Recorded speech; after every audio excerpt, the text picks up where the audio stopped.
अपना टॉपिक चल रहा है बुद्धि। तो बुद्धि के अंदर हम क्या बात कर रहे थे, सिद्धांत देख रहे थे बुद्धि के कौन कौन से सिद्धांत होते हैं। तो आज से पहले की क्लास में हमने 5 सिद्धांत देख लिए। आज हम उससे आगे के नंबर 26 सिद्धांत की बात करते हैं।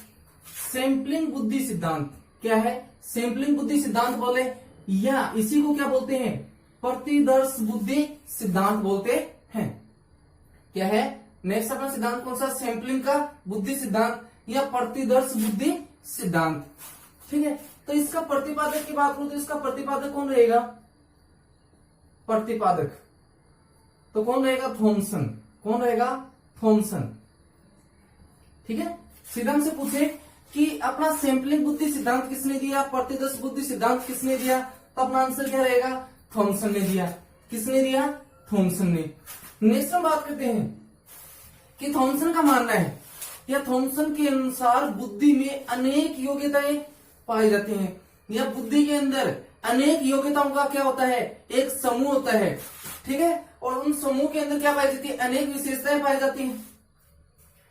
थॉमसन का क्या मानना है कि बुद्धि के अंदर अनेक योग्यताएं पाई जाती हैं और उन योग्यताओं के समूह होते हैं, उन और इन समूह के अंदर क्या होती है, अनेक योग्यताएं क्या होती हैं, पाई जाती है। जैसे मैं बात करूं, जैसे एक हिंदी है, हिंदी के अंदर और कौन कौन सी योग्यता है, जैसे नाटक आता है उसमें, ठीक है, उसमें कहानी आती है, कविता आती है।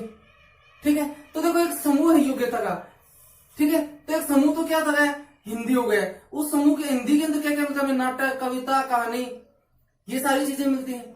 जैसे मैं बात करूं दूसरा समूह एक लेते हैं विज्ञान।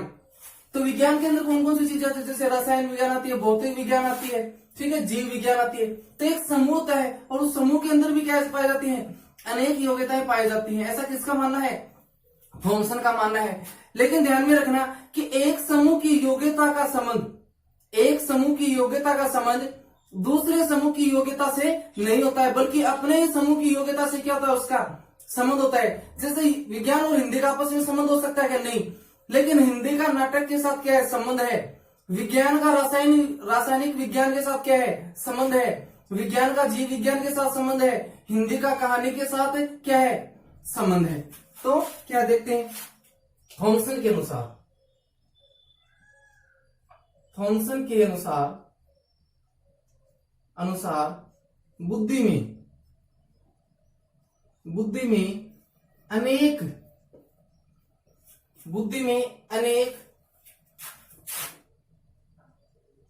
मानसिक योग्यताओं के समूह पाए जाते हैं, के समूह पाए जाते हैं और ये समूह, और इन समूह में अनेक विशेषताएं पाई जाती हैं या अनेक योग्यताएं पाई जाती हैं, पाई जाती हैं। ठीक है, कैसे पाई जाती है, जैसे मैं बात करूं, जैसे फॉर एग्जाम्पल देखते हैं, जैसे हिंदी है अपना, ठीक है, ये एक समूह हो गया। तो इस समूह के अंदर क्या आता है, हिंदी में नाटक आता है, ठीक है, कहानी आती है, ठीक है, और क्या आता है, जैसे नाटक हो गया, कहानी हो गया, कविता, ठीक है, जैसे ये। तो देखो हिंदी का संबंध किससे हो सकता है, नाटक से हो सकता है, कहानी से हो सकता है, दूसरा किससे, कविता से होता है। ऐसे एक समूह और लेते हैं, जैसे विज्ञान ले लेते हैं एक समूह। ठीक है, विज्ञान का संबंध किससे होता है, रसायन विज्ञान से होता है, ठीक है, और किससे होता है, भौतिक विज्ञान से होता है, ठीक है, और किससे होता है, जीव विज्ञान से होता है, जीव विज्ञान। ठीक है, अब देखो दो अलग अलग समूह हैं। एक अपना समूह क्या है, हिंदी का संबंध किससे हो सकता है, नाटक, कहानी, कविता से हो सकता है। लेकिन हिंदी का संबंध विज्ञान से हो सकता है क्या, नहीं, हिंदी का विज्ञान से संबंध नहीं हो सकता। ना ही हिंदी का संबंध वो जीव विज्ञान से है, ना ही रासायनिक विज्ञान से, ना ही भौतिक विज्ञान से, बल्कि इन जीव विज्ञान, रासायनिक विज्ञान और भौतिक विज्ञान का संबंध किससे होगा, विज्ञान से होगा। हिंदी का संबंध किससे होगा, नाटक, कहानी और कविता से होगा। इसलिए ध्यान में रखना है कि दो अलग अलग जो समूह है, जो मानसिक योग्यताओं के जो समूह है, उनका आपस में क्या नहीं हो सकता, संबंध नहीं हो सकता। लेकिन एक समूह का संबंध उसी से होता है, न कि दूसरे से। जैसे हिंदी का संबंध नाटक, कहानी, कविता से है, और विज्ञान का जीव विज्ञान, रासायनिक विज्ञान इनसे है, लेकिन हिंदी का विज्ञान से संबंध नहीं हो सकता। तो ये अपना संबंध क्या रहेगा, सैंपलिंग बुद्धि का सिद्धांत या प्रतिदर्श बुद्धि का सिद्धांत किसने दिया, थॉमसन ने। और थॉमसन के अनुसार क्या है कि बुद्धि के अंदर अनेक मानसिक योग्यताओं का समूह पाया जाता है, और इन समूह के अंदर क्या होता है कि अनेक योग्यताएं पाई जाती हैं। नेक्स्ट अपना सिद्धांत रहेगा क्या, बहुबुद्धि सिद्धांत। अब देखो यहाँ पे कंफ्यूजन करने वाला है, सीधा सा पूछ ले बहुबुद्धि सिद्धांत का प्रतिपादक कौन है, तो कौन रहेगा, गार्डन। लेकिन बहुकारक सिद्धांत का प्रतिपादक पूछे मल्टीपल फैक्टर थ्योरी, ध्यान में रखना, मल्टीपल फैक्टर थ्योरी यानी कि बहुकारक सिद्धांत है, उसका प्रतिपादक कौन था, हमने कल की भी क्लास में देखा था, थॉर्नडाइक। और बहुबुद्धि सिद्धांत का प्रतिपादक कौन रहेगा, गार्डन। ठीक है, तो अपना सिद्धांत क्या है, बहुबुद्धि सिद्धांत। इसके प्रतिपादक की बात करूं तो कौन है, गार्डन। इसका प्रतिपादक कौन रहेगा, गार्डनर। ठीक है, नेक्स्ट, गार्डन ने 1983 में क्या किया था, बुद्धि के 7 प्रकार बताए। सीधा सा पूछ ले, सन दे दे तब तो ठीक है, सीधा प्रश्न पूछ ले कि गार्डन ने बुद्धि के कितने प्रकार बताए। ठीक है, ऑप्शन दे दे कितने, 7, 8, 9, 7, 8, 9 और सभी, 7, 8, 9 और सभी, तब तो अपना आंसर क्या होगा, सभी होगा। लेकिन ये पूछ ले कि 1983 में गार्डन ने बुद्धि के कितने प्रकार बताए, तो कितने प्रकार बताए, 7 प्रकार बताए। कब, 1983 में। फिर पूछ ले कि 1998 में गार्डन ने बुद्धि के कितने प्रकार बताए, तो अपना आंसर क्या रहेगा, 8 रहेगा। नेक्स्ट पूछ ले कि 2000 में गार्डन ने बुद्धि के सिद्धांत कितने बताए, तो 9। हमें ध्यान में रखना है 1983 दे दे साथ में कि 1983 में गार्डन ने बुद्धि के कितने सिद्धांत बताए, तो अपना आंसर क्या रहेगा, 7 रहेगा। फिर पूछ ले कि 1998 में गार्डन ने बुद्धि के कितने प्रकार बताए, तो कितने बताए, 8। और 2000 में कितने बताए, तो 9। अच्छा हुआ 2000 में जाके खत्म हो गया, वरना और प्रकार बताता है बुद्धि के, ये है वो है। ठीक है, यहीं तक 2002 तक। तो सीधा सा प्रश्न पूछ ले कि गार्डन ने बुद्धि के सिद्धांत दिए कितने, तो हमें ऑप्शन दे दे 7, 8, 9 और सभी, तो अपना आंसर रहेगा सभी। उसके बाद हमें देखना है कि ऑप्शन क्या दे रखा है, किसके अकॉर्डिंग, कौन सी सन के अकॉर्डिंग, तो उसके अकॉर्डिंग देखना है। या फिर हमें सन भी ना दे, क्या करना करे, सन भी ना दे और बुद्धि के प्रकार पूछ ले 7, 8, 9। ठीक है, ये पूछ ले, तो क्या करना है, हमें अधिकतम लेना है। क्या करना है, अधिकतम मान को लेना है। अधिकतम क्या है, 2000 में उसने कितने दिए थे, 9 प्रकार बता दिए थे। तो क्या उस कंडीशन में क्या करना, हमें अधिकतम लेना है। यदि ऑप्शन में 7, 8, 9 तीनों है, सन नहीं दे रखी है, तो क्या करना, हमें अधिकतम मान को लेना है। इनमें से कोई एक दे रखा है तो वो आंसर हो जाएगा, और तीनों दे रखे है तो अधिकतम और सभी है, तो अपना आंसर क्या हो जाएगा, सभी। यदि सन वाइज पूछे तो अलग अलग बता देंगे। तो देखते हैं क्या है कि गार्डन ने 1983 में बुद्धि के 7 प्रकार बताए। ठीक है, पूछ ले कितने प्रकार बताए 1983 में, तो 7। ठीक है, इसने एक और दिया, बुद्धि का एक प्रकार और बताया इसने, वो कब, 1998 में। यहां लिख देता हूं शॉर्ट में, इसी लिखते हैं, गार्डनर ने 1998 में एक और बुद्धि का प्रकार बताया। ठीक है, यानी कि 1998 में क्या कर दिया इसने, एक बुद्धि के प्रकार और बता दिया। कौन सा, पहले तो 7 थे, फिर 1998 में क्या कर दिया इसने, एक और बता दिया। कितने हो गए, 8 हो गए। नेक्स्ट,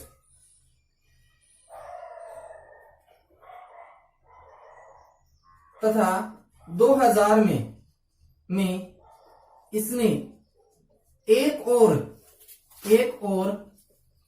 बुद्धि का प्रकार बताया। ठीक है, क्या किया 1983 में तो इसने 7 प्रकार बताए थे बुद्धि के, फिर 98 में एक प्रकार और बता दिया, फिर 2000 में एक प्रकार और बता दिया। तो शॉर्ट में हमें ध्यान में रखना है कि 1983 में तो कितने प्रकार बताए थे इसने, 7 प्रकार बताए थे बुद्धि की। फिर 1998 में क्या कर दिया इसने, एक प्रकार और बता दिया। तो टोटल कितने हो गए, 7 + 1 कितने हो गए, 8 हो गए। यानी कि 83 में कितने बताए, 7। 1998 में क्या किया इसने, 7 तो पहले बताए थे और एक और बता दिया, तो टोटल कितने हो गए अपने 8। फिर नेक्स्ट इसने 2000 में अपने टोटल कितने हो गए थे, 8 प्लस इसने क्या कर दिया, एक बुद्धि का और प्रकार बता दिया, तो टोटल कितने हो गए, 9। ठीक है, किसके अनुसार है, गार्डन के अनुसार। बुद्धि के प्रकार क्या है, बुद्धि के प्रकार हमें ध्यान में रखना है। यदि 1983 में पूछे तो अपने 7 प्रकार बताने हैं। यदि 1998 में पूछे कि गार्डन के अनुसार 1998 में बुद्धि के कितने प्रकार बताए, तो 8 प्रकार बताए, 7 + 1। और 2000 में कितने बताए, 9, 8 + 1। तो ये क्या है कि पूछ कि बहुबुद्धि सिद्धांत का प्रतिपादक कौन है, तो गार्डनर। या बहुकारक सिद्धांत पूछे तो वहां पे उसका प्रतिपादक कौन रहेगा, थॉर्नडाइक रहेगा। इन चीजों को ध्यान में रखना है, ठीक है, कंफ्यूज नहीं होना कि बहुबुद्धि सिद्धांत का प्रतिपादक तो कौन रहेगा, अपना गार्डन रहेगा, और बहुकारक सिद्धांत का प्रतिपादक कौन रहेगा, थॉर्नडाइक। और इसने क्या किया, 1983 में बुद्धि के 7 प्रकार बताए, 1998 में इसने क्या किया, एक प्रकार और बताया, और 2000 में क्या किया, एक और प्रकार बताया, तो टोटल कितने हो गए, 9। सीधा सा पूछ ले कि बुद्धि के प्रकार बताए, ऑप्शन 7, 8, 9 है, सन नहीं दे रखी है, तो हमें क्या करना है, अधिकतम मान को लेना है, 9 आंसर सिलेक्ट करना है। अपना 9 क्या होगा, सही आंसर होगा।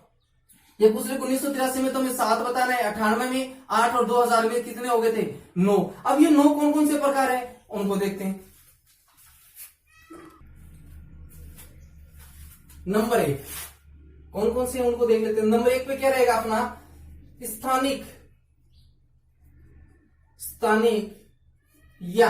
स्थानिक बोले या दैहिक बुद्धि।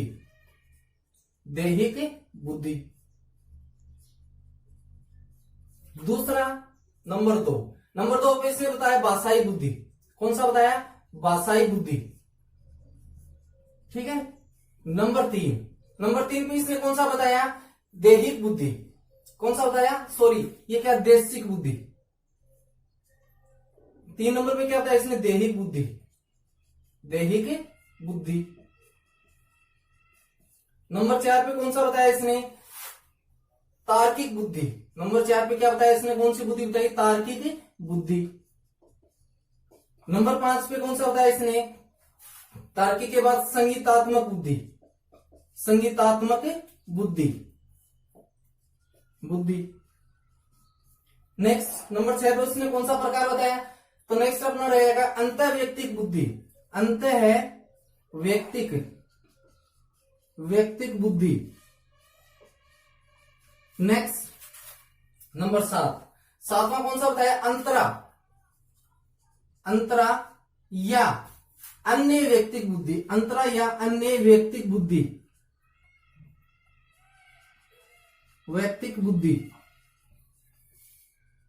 ठीक है, ये 7 प्रकार तो कब बताया था इसने, 1983 में। कौन कौन से बताया, स्थानिक या देशिक बुद्धि, ठीक है। और इनका संबंध क्या होता है, ऐसे व्यक्ति होते हैं, वो क्या होते हैं, स्थान विशेष के क्या होते हैं, जानकार होते हैं, जल्दी पहचान जाते हैं। जैसे अपने टूरिस्ट गाइड रहे, ड्राइवर है, उनके अंदर कौन सी बुद्धि पाई जाती है, स्थानिक या देशिक बुद्धि पाई जाती है।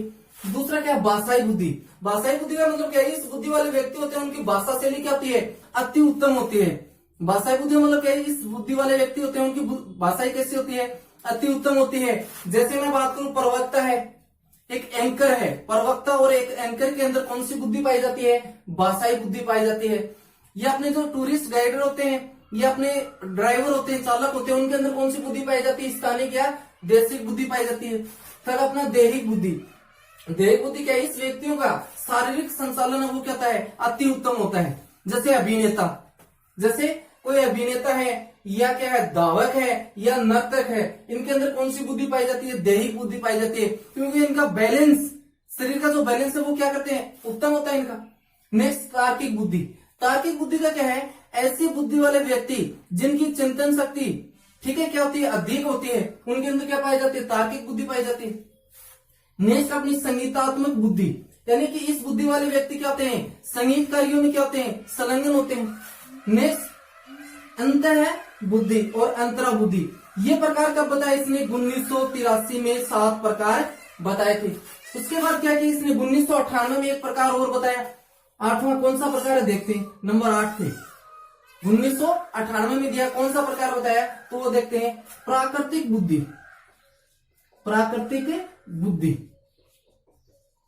ठीक है, कौन सी है, प्राकृतिक बुद्धि। और ये कब दिया था इसने, 1998 में। ये प्रकार कब दिया, 1998 में। यानी कि इस बुद्धि वाले व्यक्ति क्या होते हैं, प्रकृति प्रेमी होते हैं, जैसे किसान है, वन रक्षक अधिकारी है, उनके अंदर कौन सी बुद्धि पाई जाती है, प्राकृतिक बुद्धि पाई जाती है। और ये गार्डन ने कब दिया, ये प्रकार कब बताया, 1998 में। और 9वां प्रकार है कब दिया था, 2000 में। और कौन सा दिया, अस्तित्ववादी। अस्तित्ववादी बुद्धि सिद्धांत, बुद्धि का प्रकार, ये कब दिया, 2000 में दिया। ठीक है, तो ये रहेंगे अपने बुद्धि के 9 प्रकार। किसके अनुसार, गार्डन के अनुसार। अपना सिद्धांत कौन सा चला, बहुबुद्धि सिद्धांत, जिसका प्रतिपादक कौन रहेगा, गार्डन। उसने क्या 1983 में क्या किया था, 7 प्रकार बताए, वो देख लिए कौन कौन से थे। 98 में एक प्रकार और दिया प्राकृतिक बुद्धि का, और 2000 में कौन सा दिया, अस्तित्ववादी बुद्धि का प्रकार बताया। नेक्स्ट अपना सिद्धांत रहेगा धारा प्रवाह बुद्धि का सिद्धांत। क्या रहेगा, धारा प्रवाह बुद्धि का सिद्धांत। और इसकी बात करूं प्रतिपादक की, तो इसका प्रतिपादक कौन रहेगा, केटल।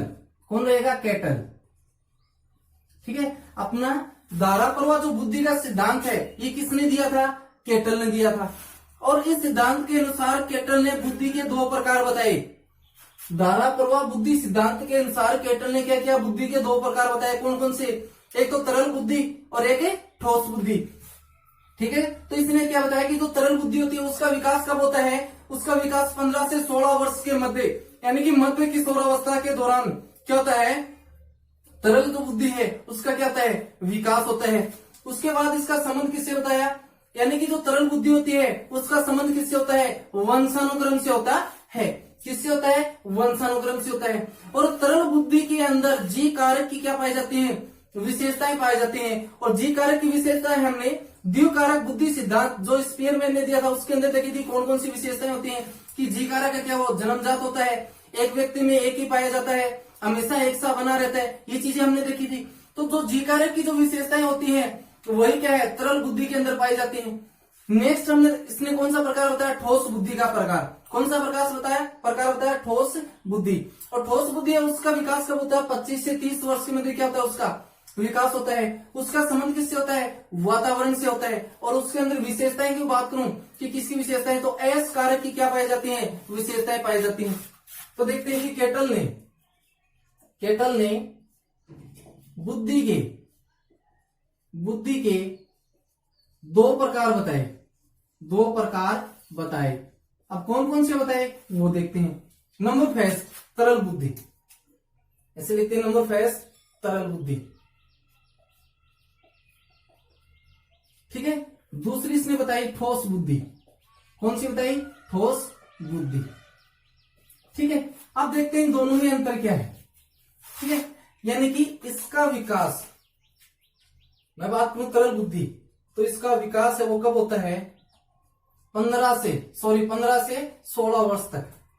15 से 16 वर्ष तक, यानी कि मध्य किशोरावस्था में। कहा, मध्य किशोरावस्था में। ठीक है, उसके बाद इसका संबंध किससे होता है, तो इसका संबंध है वो किससे होता है, वंशानुक्रम से। क्योंकि इसके अंदर कौन सी विशेषताएं पाई जाती है, जी कारक की विशेषताएं। तो किसकी पाई जाती हैं, जी कारक की क्या पाई जाती है, इसमें विशेषताएं पाई जाती है। क्योंकि अपना जी कारक क्या होता है, जन्मजात होता है। ठीक है, वंशानुक्रम। नेक्स्ट हम देखते हैं अपना क्या है, ठोस बुद्धि। ठोस बुद्धि इसका विकास कब होता है, तो वो देखते हैं। तो इसके विकास की मैं बात करूं तो इसका विकास है वो कब होता है, 25 से 30 वर्ष तक। कब होता है, 25 से 30 वर्ष तक। 25 से 30 वर्ष तक होता है। उसके बाद इसका संबंध की बात करूं मैं, तो इसका संबंध किससे होता है, वातावरण से होता है। किससे, वातावरण से होता है। बात करूं मैं विशेषताओं की, तो इसके अंदर किसकी विशेषताएं पाई जाती हैं? एस कारक की। किसकी? एस कारक की। कारक की क्या पाई जाती हैं? विशेषताएं पाई जाती हैं। किसमें? ठोस बुद्धि में। ठीक है, तो ये अपना सिद्धांत क्या है? धारा प्रवाह बुद्धि सिद्धांत। किसने दिया था ये? केटल ने। धारा प्रवाह बुद्धि सिद्धांत का प्रतिपादक कौन रहेगा? केटल रहेगा। केटल ने बुद्धि के कितने प्रकार बताए? तो अपना आंसर क्या रहेगा? 2। कितने बताए? 2। कौन कौन सा?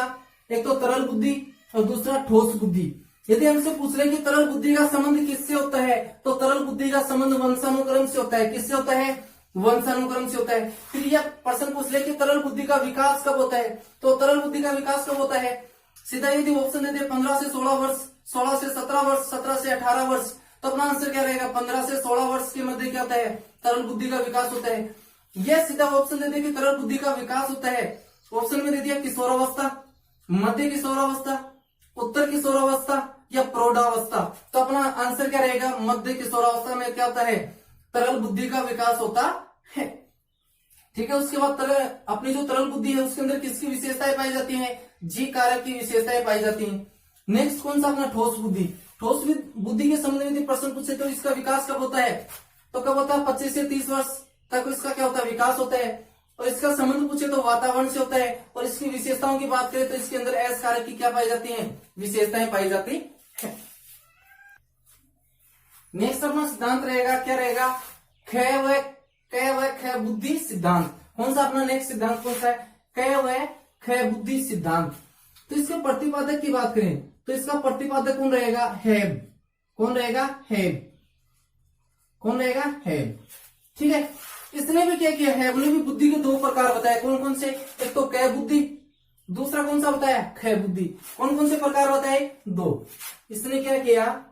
हेब ने बुद्धि के 2 प्रकार बताए। 2 प्रकार बताए। अब कौन कौन से 2 प्रकार बताए वो देखते हैं। नंबर 1 पे क्या किया इसने? क बुद्धि। नंबर 1 पे क्या रहेगा अपना? क बुद्धि। ठीक है, और दूसरा प्रकार इसने क्या दिया? ख बुद्धि। ख बुद्धि। ठीक है, पहला इसने दिया क बुद्धि, दूसरा इसने ख बुद्धि। अब देखो अपना क्या था? केटल ने बुद्धि के 2 प्रकार बताए थे धारा प्रवाह सिद्धांत के अंदर। कौन कौन से? एक तो तरल बुद्धि और एक ठोस बुद्धि।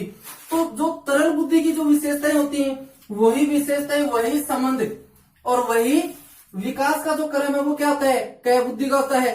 और जो ठोस बुद्धि का संबंध, विकास और विशेषताएं होती है वो किसकी होती हैं? क बुद्धि की होती हैं। तो यानी कि क बुद्धि का विकास होता है वो कब होता है? विकास कब होगा इसका? 15 से 16 वर्ष तक। 15 से 16 वर्ष तक।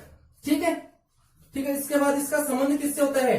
क बुद्धि का संबंध की बात करूं तो किससे होता है? वंशानुक्रम। विशेषताओं की बात करें, विशेषताएं, तो इसके अंदर किसकी विशेषताएं पाई जाती हैं? सेम तरल बुद्धि अपनी, तो किसकी पाई जाती है? जी कारक की। ठीक है, नेक्स्ट हम बात करें ख बुद्धि। तो ख बुद्धि का विकास की बात करें तो इसका विकास कब होता है? 25 से 30 वर्ष के तक। 25 से 30 वर्ष तक। ठीक है, उसके बाद बात करें इसका संबंध किससे होता है? किसका? ख बुद्धि का संबंध। तो इसका संबंध है वो किससे होता है? वातावरण से होता है। किससे होता है? वातावरण से होता है। नेक्स्ट बात करें इसकी विशेषताओं की, तो इसके अंदर जो विशेषताएं हैं वो किसकी पाई जाती हैं? एस कारक की क्या पाई जाती हैं? विशेषताएं पाई जाती हैं। यानी कि अपना सिद्धांत कौन सा है? क व ख बुद्धि सिद्धांत। जो अपनी क व ख बुद्धि सिद्धांत है इसका प्रतिपादक की बात करें तो इसका प्रतिपादक कौन रहेगा? हेब रहेगा। ठीक है, हेब ने भी क्या किया? बुद्धि के 2 प्रकार बताए हैं। कौन कौन सा? एक तो क बुद्धि और एक ख बुद्धि। तो अपनी जो क बुद्धि होती है, क बुद्धि का संबंध किससे होता है? वंशानुक्रम से होता है। इसका विकास किससे होता है? कब होता है? सॉरी, इसका अपनी जो क बुद्धि है उसका विकास कब तक होता है? तो 15 से 16 वर्ष तक, यानी कि मध्य किशोरावस्था तक क्या होता है? क बुद्धि का विकास होता है। और जो क बुद्धि वाले जो व्यक्ति होते हैं उनमें कौन सी विशेषताएं पाई जाती हैं? जी कारक की विशेषताएं पाई जाती है। नेक्स्ट अपनी बुद्धि आती है ख। तो जो ख बुद्धि है उसका विकास की बात करें तो 25 से 30 वर्ष तक क्या होता है? ख बुद्धि का विकास होता है। और इसके संबंध की बात करें तो इसका संबंध वातावरण से होता है। और जो ख बुद्धि वाले व्यक्ति होते हैं उनके अंदर क्या पाई जाती है? एस कारक की विशेषताएं पाई जाती है। नेक्स्ट अपना सिद्धांत रहेगा सूचना परक्रम बुद्धि सिद्धांत। कौन सा रहेगा नेक्स्ट अपना सिद्धांत? सूचना प्रक्रम बुद्धि सिद्धांत। ठीक है, इसके प्रतिपादक की बात करें तो इसका प्रतिपादक कौन रहेगा? स्टर्नबर्ग। कौन रहेगा? स्टर्नबर्ग। ठीक है, कौन रहेगा? अपना जो सूचना प्रक्रम बुद्धि सिद्धांत है इसका प्रतिपादक कौन रहेगा? स्टर्नबर्ग। ठीक है, उसके बाद में बात करूं इसके अन्य नाम। अपना जो सूचना प्रक्रम बुद्धि सिद्धांत है इसको अन्य किस नामों से जाना जाता है? तो इसके अन्य नाम क्या रहेंगे? अन्य नाम देखते हैं इसके अन्य नाम। ठीक है, तो इसे क्या है? ट्रीआर्किक थ्योरी। क्या है? ट्रीआर्किक थ्योरी। ठीक है, नंबर 1 पे क्या इसे ट्रीआर्किक थ्योरी के नाम से जानते हैं, या इसे त्रिरत्न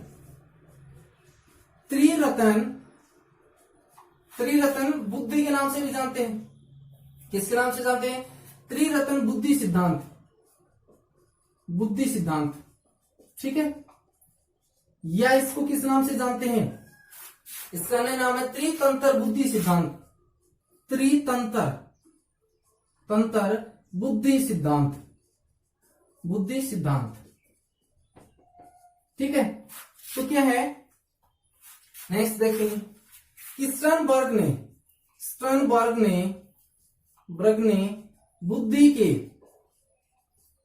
के 3 प्रकार बताए हैं। ठीक है, क्या है कि अपना कौन सा सिद्धांत है? सूचना प्रक्रम बुद्धि सिद्धांत। कौन सा है? सूचना प्रक्रम बुद्धि सिद्धांत। और बात करें इसके प्रतिपादक की तो इसका प्रतिपादक कौन रहेगा? स्टर्नबर्ग रहेगा। ठीक है, फिर इसके अन्य नामों की बात करें तो अपना जो सूचना प्रक्रम बुद्धि सिद्धांत होता है इसी को ट्रीआर्किक थ्योरी के नाम से जाना जाता है। इसी को क्या कहते हैं? ट्रीआर्किक थ्योरी कहते हैं। इसी को त्रिरत्न बुद्धि सिद्धांत भी कहा जाता है और इसी को त्रितंत्र बुद्धि सिद्धांत भी कहा जाता है। तो पूछ ले कि त्रितंत्र बुद्धि सिद्धांत का प्रतिपादक कौन है? तो कौन रहेगा? स्टर्नबर्ग। या त्रिरत्न बुद्धि सिद्धांत का प्रतिपादक तो भी कौन रहेगा? स्टर्नबर्ग। या ट्रीआर्किक थ्योरी का प्रतिपादक कौन है? तो कौन रहेगा? स्टर्नबर्ग। या अपना इसका जो मूल नाम है सूचना प्रक्रम बुद्धि सिद्धांत का प्रतिपादक कौन है? तो भी कौन रहेगा? स्टर्नबर्ग रहेगा। और स्टर्नबर्ग ने बुद्धि के कितने प्रकार बताए हैं? 3 प्रकार बताए हैं। कौन कौन से उनको देखते हैं। नेक्स्ट कौन से 3 प्रकार बताए देखते हैं। सबसे पहला अपना प्रकार रहेगा क्या? व्यवहारिक बुद्धि। क्या रहेगा? व्यवहारिक बुद्धि बताए।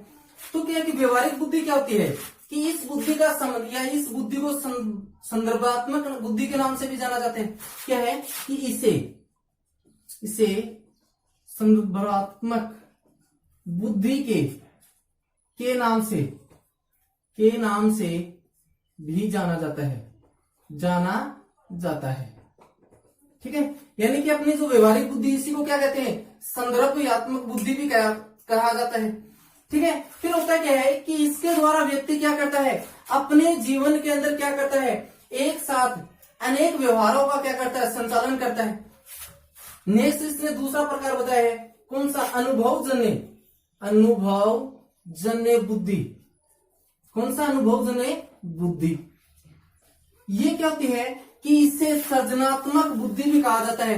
जो अनुभवजन्य जो बुद्धि होती है इसे क्या कहा जाता है? इसे सृजनात्मक बुद्धि भी कहा जाता है। तो इसे क्या कहते हैं? इसे सृजनात्मक बुद्धि भी कहा जाता है। इसे सृजनात्मक बुद्धि भी कहा जाता है। ठीक है, इसमें क्या होता है कि इस बुद्धि वाला व्यक्ति होता है वो क्या करता है? अपने अनुभव या पूर्व ज्ञान के द्वारा क्या करता है? किसी कार्य को करता है। अर्थात इस बुद्धि के द्वारा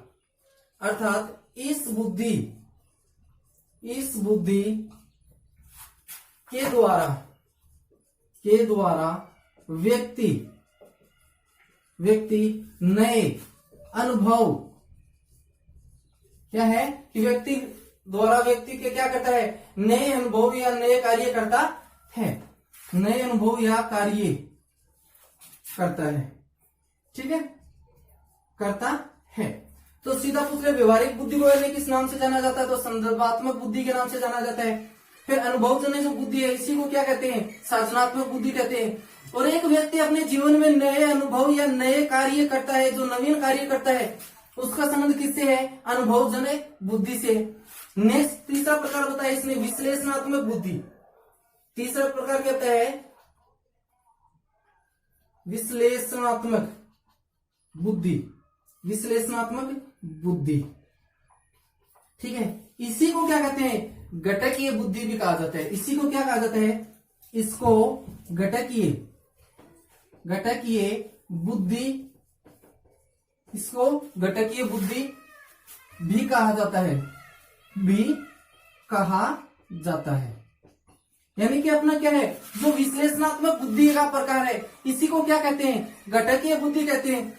इसके अंदर क्या होता है कि व्यक्ति के सामने जो नई जो समस्याएं आती है, जो कठिनाइयां आती है, उनका क्या करता है व्यक्ति? समाधान करता है, उन पर चिंतन मनन करता है, विचार विमर्श करता है, तर्क वितर्क करता है। तो वो क्या है? विश्लेषणात्मक बुद्धि है, ठीक है। तो क्या किया हैवलिन? कौन कौन से प्रकार बताए हैं? अपना क्या था? सूचना प्रक्रम बुद्धि सिद्धांत, ट्री आर्किक थ्योरी या त्रिरत्न बुद्धि सिद्धांत या त्रितंत्र बुद्धि सिद्धांत किसने दिया था? स्टर्नबर्ग ने। तो स्टर्नबर्ग ने क्या किया? बुद्धि के 3 प्रकार बताए थे। कौन कौन से? एक तो व्यवहारिक बुद्धि, ठीक है। दूसरा कौन सा बताया? अनुभवजन्य बुद्धि। और तीसरा क्या बताया अपना? विश्लेषणात्मक बुद्धि रहेगा। नेक्स्ट अपना सिद्धांत क्या रहेगा? 3D सिद्धांत। और बड़ा ही क्या है? इंपॉर्टेंट है। कौन सा सिद्धांत रहेगा? 3D सिद्धांत, ठीक है। उसके बाद करें अपना जो 3D सिद्धांत है इसके प्रतिपादक की। तो इसका प्रतिपादक कौन रहेगा? गिलफोर्ड। कौन रहेगा? गिलफोर्ड। अपना जो 3D बुद्धि सिद्धांत है इसका प्रतिपादक कौन रहेगा? गिलफोर्ड रहेगा। फिर उसके बाद बात करते हैं कि अपना जो 3D बुद्धि सिद्धांत है इसको अन्य किन किन नामों से जाना जाता है। तो इसके अन्य नाम कौन कौन से होंगे वो देखते हैं। अन्य नाम, ठीक है। अन्य नाम में इसे क्या कहते हैं?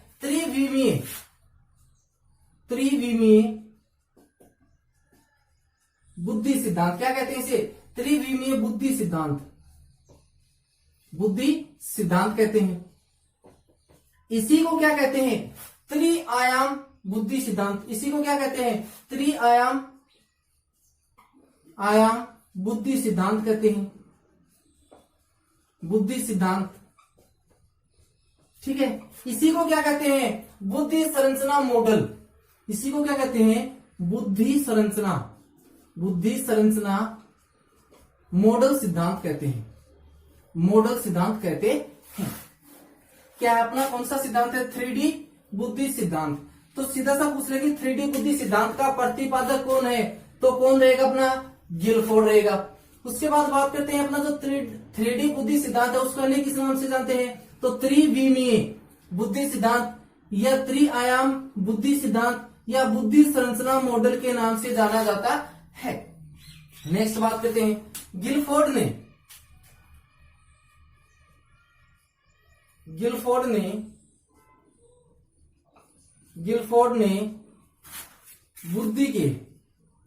बुद्धि के 3 प्रकार बताए। क्या क्या है? 3 आयाम बताए। बुद्धि के 3 आयाम बताए। अब 3 आयाम कौन कौन से बताए वो देखते हैं। पहला आयाम तो इसने बताया संक्रिय। पहला आयाम क्या दिया इसने? संक्रिया, ठीक है। संक्रिया। और वैसे जैसे सीधा संबंध मुझे संक्रिया का संबंध होता है, तो संक्रिया का संबंध क्या था? जो अपना गुणा जोड़ घटा भाग है उसका संबंध किससे होता है? संक्रिया से होता है। यदि मैथ के अंदर शिक्षण विधियों में सीधा सा पूछ ले कि संक्रिया का संबंध किससे है, तो गुणा जोड़ घटा भाग, ठीक है। पहला क्या आया बताइए इसमें? संक्रिया कहता है किसी भी समस्या का समाधान करने के लिए जिन मानसिक प्रक्रियाओं से गुजरा जाता है उन्हें क्या कहा जाता है? संक्रिया कहा जाता है। मान लो किसी व्यक्ति के सामने कोई समस्या है और उस समस्या का समाधान करने के लिए व्यक्ति क्या करता है? जिन मानसिक प्रक्रियाओं से गुजरता है तो उन मानसिक प्रक्रियाओं को ही क्या कहते हैं? संक्रिया कहते हैं। दूसरा क्या बताया इसने? पहला अपना संक्रिया का, दूसरा होता है विषय वस्तु। दूसरा कौन सा होता है? विषय वस्तु। अब विषय वस्तु क्या होता है वो देखते हैं। तो विषय वस्तु के अंदर क्या होता है कि व्यक्ति समस्या का समाधान करने के लिए जिन विषय वस्तुओं का क्या लेता है? सहारा लेता है, उसे क्या कहते हैं? विषय वस्तु। जैसे एक व्यक्ति किसी समस्या का समाधान करने के लिए क्या करेगा? चिंतन मनन करेगा। तो यहाँ पे जो चिंतन और मनन है वो क्या है? एक विषय वस्तु है। यानी कि व्यक्ति है वो किसी भी समस्या का समाधान करने के लिए जिस सामग्री की आवश्यकता होती है उसी सामग्री को क्या कहते हैं, विषय वस्तु कहते हैं। जैसे क्या होता है, चिंतन, चिंतन मनन, ये क्या है, विषय वस्तु। तीसरा इसने बताया क्या, उत्पाद। तीसरा क्या होता है इसमें, उत्पाद। उत्पाद का क्या होता है, यानी कि समस्या समाधान के संबंध में जो भी परिणाम आते हैं वो परिणाम क्या कहलाते हैं, उत्पाद कहलाते हैं। यानी कि व्यक्ति के सामने समस्या थी, उस समस्या का समाधान करने के लिए व्यक्ति क्या किया, एक मानसिक प्रक्रिया से गुजरा। तो जिस मानसिक प्रक्रिया से गुजरा तो उस मानसिक प्रक्रिया को तो क्या कहते हैं, संक्रिया कहते हैं। और उसका समाधान करने के लिए जिन सामग्रियों की आवश्यकता ली अर्थात उसने चिंतन मनन किया, उसे क्या कहते हैं, विषय वस्तु कहते हैं। और ये करने के बाद उस समस्या का क्या कर लिया उसने, समाधान के संबंध में जो भी परिणाम प्राप्त हुए उस परिणाम को ही क्या कहते हैं, उत्पाद कहते हैं। नेक्स्ट अपना सिद्धांत रहेगा पदानुक्रमिक बुद्धि सिद्धांत। क्या रहेगा अपना नेक्स्ट सिद्धांत, कौन सा रहेगा, पदानुक्रमिक बुद्धि सिद्धांत। उसके बाद बात करें इसके प्रतिपादक की, तो इसका प्रतिपादक कौन रहेगा, बर्टवेव वर्णन। बर्टवेव वर्णन क्या रहेंगे, इसके प्रतिपादक रहेंगे। नेक्स्ट बर्टवेव वर्णन का क्या मानना है कि कार्य संपादन करने के लिए पहले क्या होना चाहिए, जी कारक उपस्थित होना चाहिए। यानी कि किसी भी कार्य का क्या कार्य हम संपादन कर रहे हैं तो उस कार्य के लिए क्या होना चाहिए, पहले जी कारक क्या होना चाहिए, उपस्थित होना चाहिए। और उसके बाद ही क्या होता है, एस कारक उपस्थित होता है। तो क्या है कि बर्टवेव वर्णन के अनुसार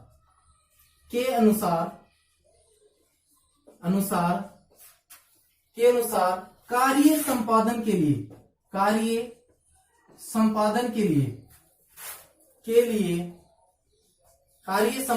लिए पहले जी कारक का उपस्थित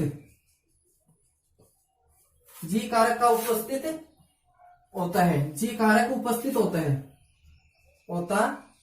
है तथा बाद में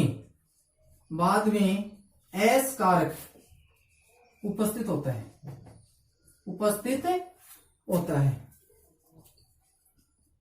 यानी कि अपना सिद्धांत कौन सा है, पदानुक्रमिक बुद्धि सिद्धांत। ठीक है, उसकी बात करूं मैं प्रतिपादक की, तो उसका प्रतिपादक कौन रहेगा, बर्टवेव वर्णन रहेगा। बर्टवेव वर्णन का क्या मानना है कि किसी भी कार्य का यदि हमें क्या करना है, कोई भी कार्य हमें पूरा करना है तो उस कार्य को करने के लिए पहले क्या होना चाहिए, जी कारक उपस्थित होना चाहिए।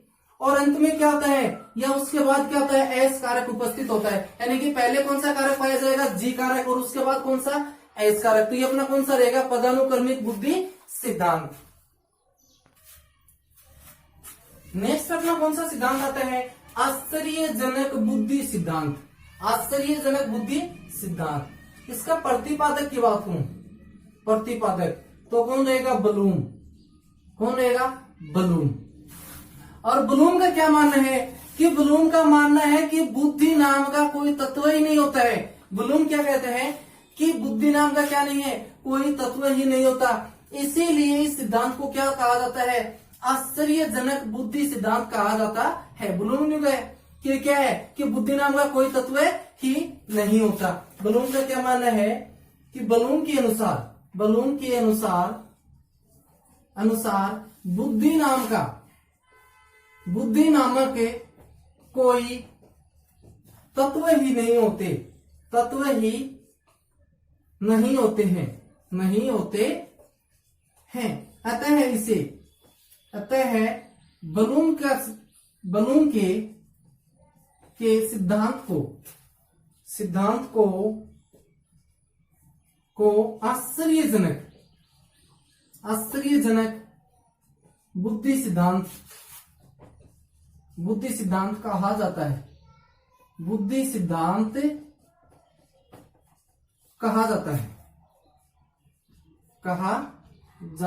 है। ये क्या अपना आश्चर्यजनक बुद्धि सिद्धांत। तो आपने क्या हो गया, अपने जो बुद्धि के जो सिद्धांत है वो आज क्या होते हैं, कंप्लीट होते हैं। अपने 13 क्या कर लिया, बुद्धि के सिद्धांत देख लिए।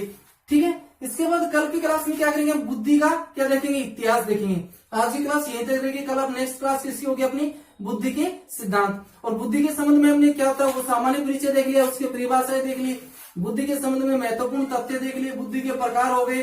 और उसके बाद अपना आज क्या है, बुद्धि का सिद्धांत से संबंधित होता है वो क्या है, टॉपिक क्लियर होता है। कल बात करेंगे अपने बुद्धि के इतिहास की। आज की क्लास अपनी यहीं तक रहेगी।